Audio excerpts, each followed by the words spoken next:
Harlequin and HarlequinAudio present Falling into Forever by Brenda Novak, performed by Picard. Chapter 1. Is she the one? Startled, Thad Winters glanced up.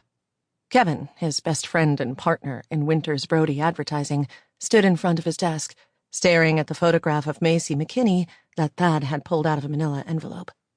That same picture, showing a woman with wide green eyes, shoulder-length black hair, and a mysterious Mona Lisa smile, had drawn his eye again and again, ever since it had arrived in the mail 2 days ago. Was she the one? Thad could only hope. The sooner he found the right woman, the sooner he could make his way back to the man he used to be. Who knows? They all look good at this point. It's after Reichert finishes his little background check that things start to go downhill.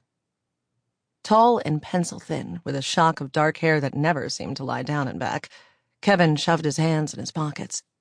He crossed to the wall of windows overlooking the jammed Salt Lake City streets. It was afternoon rush hour, 20 stories below. Have you met her yet? We have an appointment in 15 minutes. With a glance at his watch, Thad shuffled the papers on his desk, trying to appear busy. He didn't want Kevin to stay. The interviews were difficult enough without an audience. So, what are you doing? Advertising for women? Kevin asked. No, a few discreet friends are asking around. That's it. Thank God for small favors. It's starting to look like Toys R Us in here. With his foot, Kevin nudged a life-size teddy bear that toppled over onto a box of chocolates. How many have you interviewed? I haven't counted.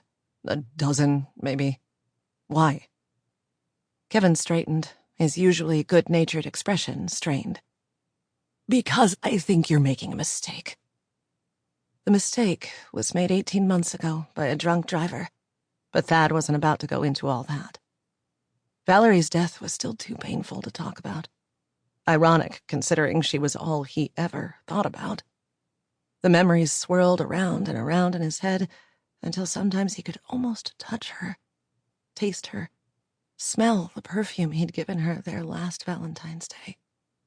Those memories preserved a small part of the heaven he and Valerie had known during their short marriage. They also introduced him to a whole new concept of hell. And Kevin sighed and rubbed his jaw. Haven't you learned anything from all this? He waved his hand at the pile of gifts. I've learned that it isn't going to be easy to find the one I'm looking for, and that some women can be far more aggressive than I ever would have dreamed.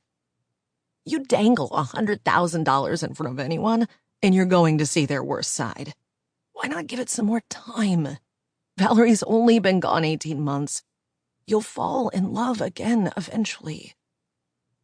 How many times had Thad heard those empty words? Why couldn't anyone understand that he didn't want to fall in love again? He wanted Valerie and their unborn child. I'll make a note of your objection.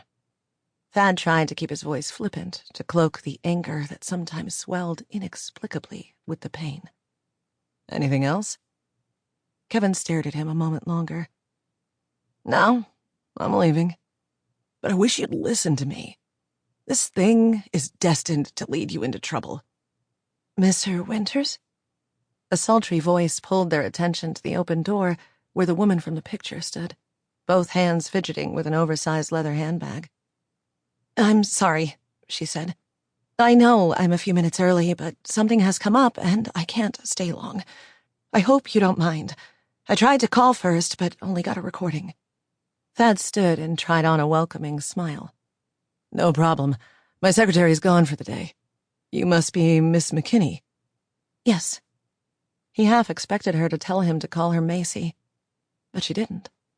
Miss McKinney was entirely too formal for what they planned to discuss. Fine. It was better to keep things as formal as possible, he reminded himself. This is my partner, Kevin Brody. Kevin's face, always an open book, showed heightened interest and a certain reluctant appreciation. He strode to her and shook her hand, and for some reason, Thad noticed Sample complete. Ready to continue?